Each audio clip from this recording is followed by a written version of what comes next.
हैं नदीम को पकड़ने के लिए? क्या वो बताना चाह रहे हैं? नदीम के ज़रिए नदीम की गिरफ्तारी या नदीम को इंटेरोगेट या नदीम को हिरासत में रख के क्या पूछना चाह रहे हैं, क्या कहना चाह रहे हैं? ये सरासर उसके मानवाधिकार का उल्लंघन है और देश के कानून का उल्लंघन है। आपने इस माहौल में डर बना के रख दिया है। आप हमको बोलने नहीं देते और जो निडर होके बोलता है आप उसको जेलों के पीछे सलाखों में रखना चाहते हैं। हम अपनी चुप्पी तोड़ेंगे, हम निडर होके बोलेंगे। ये बिल्कुल बकवास है। इस FIR के बहाने आप कुछ और करने जा रहे हैं, हमें भी पता है। कोई पुलिस आकर किसी मानवाधिकार कार्यकर्ता, वो भी एक सीनियर मानवाधिकार कार्यकर्ता के साथ इस तरह का सलूक करती है, आपको समझना होगा कि कागज़ एक नहीं और 5 बजे से 10:30 बजे तक बैठे हुए हैं। आपकी इल्लीगल कस्टडी कमरे में चल रही है और जब वहाँ के वकीलों ने कहा ये नहीं होने देंगे, हम आपको नहीं जाने देंगे, और उनके भाई स्थानीय थाने में जाके उन्होंने रिपोर्ट किया कि ये पुलिस आके मेरे भाई को बिना कोई कागज़ किडनैप करना चाहती है, तो स्थानीय बैंगलोर पुलिस वहाँ पहुँची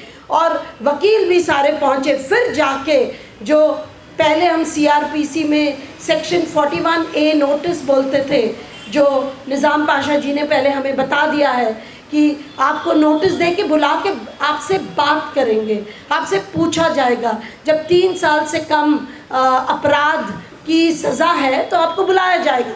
और जितनी भी सज़ाएं थी तब 11:15 बजे कागज़ आता है दिल्ली से। आप समझ सकते हैं कि SHO शाहीन बाग एक फ्रंट है, सारा कुछ पीछे से हो रहा है।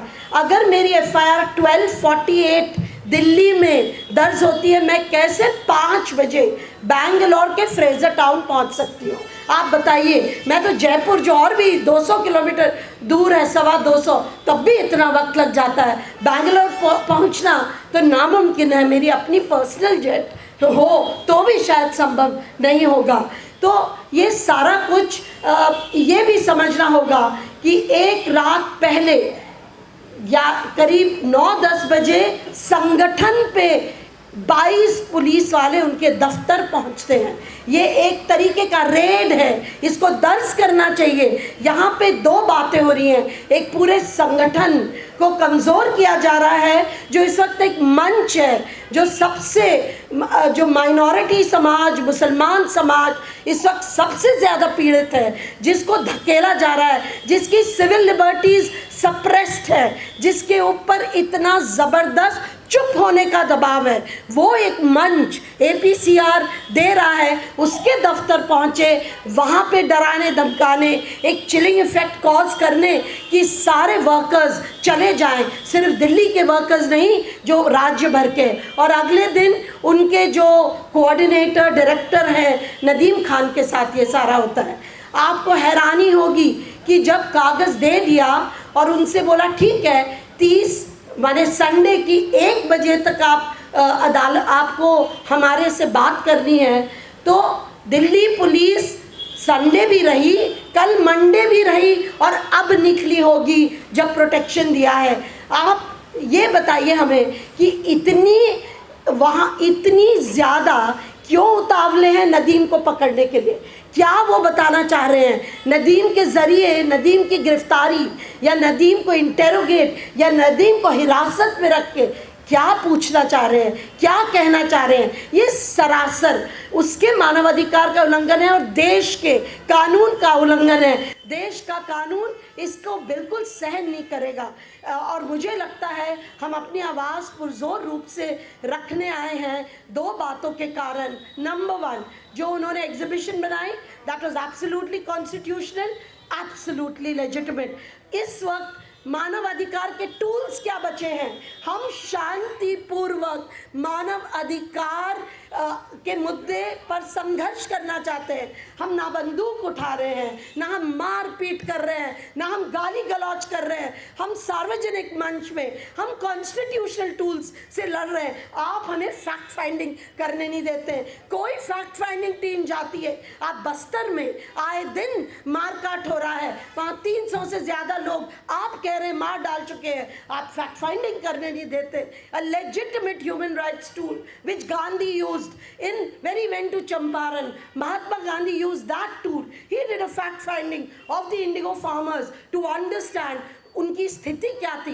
एक मानव अधिकार कार्यकर्ता क्या कर सकता है? स्थिति की रिपोर्ट ही तो रख सकता है ना। और उसके बाद हम क्या बोलते हैं, मैं महिला आंदोलन से हम कहते हैं चुप्पी तोड़ो और उस बात को रखो, उसके लिए मंच ढूंढो।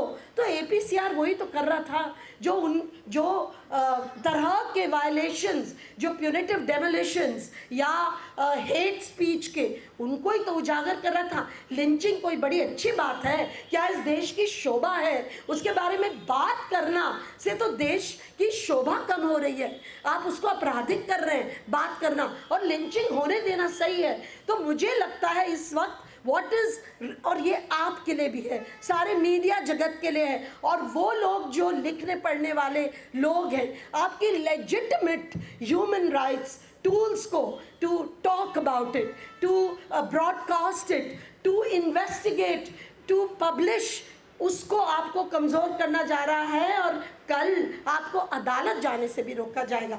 वो कहेंगे अदालत में आपने ऐसी करते ही हैं। अदालत में जितना इंटिमिडेशन आजकल हो रहा है, हमारे साथी लोग लगातार बता रहे हैं।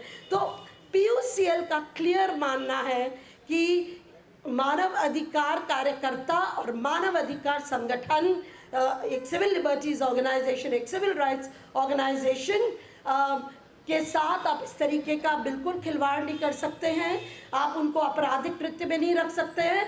हमारे PUCL के वाइस प्रेसिडेंट शायद पहली गिरफ्तारी for dissent, for exposing what the state was doing 2007 में सल्वा जुडूम को एक्सपोज करने की पहली report, when the state makes war on its own people, और विनायक सेन की गिरफ्तारी 2007 में हुई। मुझे लगता है हमने उसको सहा है, उस नाइंसाफ़ी को सही है। विनायक सेन के बाद सीमा आज़ाद, और उसके बाद सुधा भारद्वाज, स्टैन स्वामी, हम लगातार सह रहे हैं इस चीज़ को। तो ये केवल हमारी बात नहीं है, ये सब लोगों की बात है, एक एक कार्यकर्ता की बात है जो इस वक्त अपनी आवाज़ खोल रहा है। आपने इस माहौल में डर बना के रख दिया है, आप हमको बोलने नहीं देते, और जो निडर होके बोलता है आप उसको जेलों के पीछे सलाखों में रखना चाहते हैं। हम अपनी चुप्पी तोड़ेंगे, हम निडर होके बोलेंगे, आप हमको रोकेंगे, हम आपसे लड़ेंगे मानव अधिकार कॉन्स्टिट्यूशनल टूल से, लेकिन आप हमको रोकने नहीं देंगे। तो हम चाहते हैं ये पूरी चीज़ एक्चुअली एक्सपोज होनी चाहिए, भाई कौन करवा रहा है, क्योंकि उस एग्जीबिशन में हेट मॉन्गर्स के तहत नरेंद्र मोदी का नाम है, इसलिए आप विवश हो रहे हैं कि कैसे लिख दिया।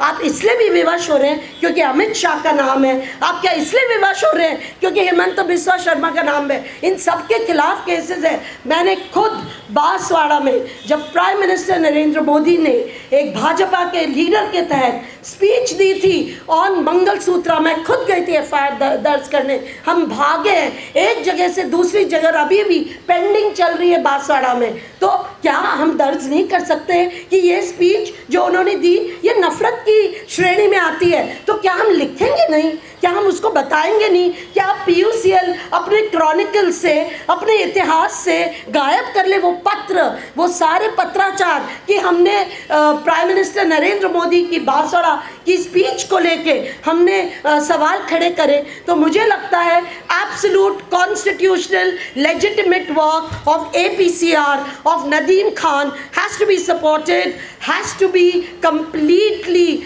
publicly we have to stand with him, and हम लोग अपील करेंगे कि ये FIR क्वाश हो। ये बिल्कुल बकवास है। इस FIR के बहाने आप कुछ और करने जा रहे हैं, हमें भी पता है। तो ये बंद होनी चाहिए। और ये शाहीन बाग कौन है पीछे, वो हमें पता है, लेकिन शाहीन बाग के SHO जो इस वक्त लालायत फिर रहे हैं उनकी गिरफ्तारी के लिए इलीगल तरीके से, उनके खिलाफ केस दर्ज हो for breaking the law, for violating his constitutional rights. और तीसरा, जो उनके परिवार को इतना परेशान करा, उनके भाई के घर में जाकर बैठ गए, वहाँ भी हम डिमांड कर रहे हैं compensation. I stop here, but this is a very passionate subject for us human right defenders. 9 दिसंबर को ह्यूमन राइट्स डिफेंडर्स डे है।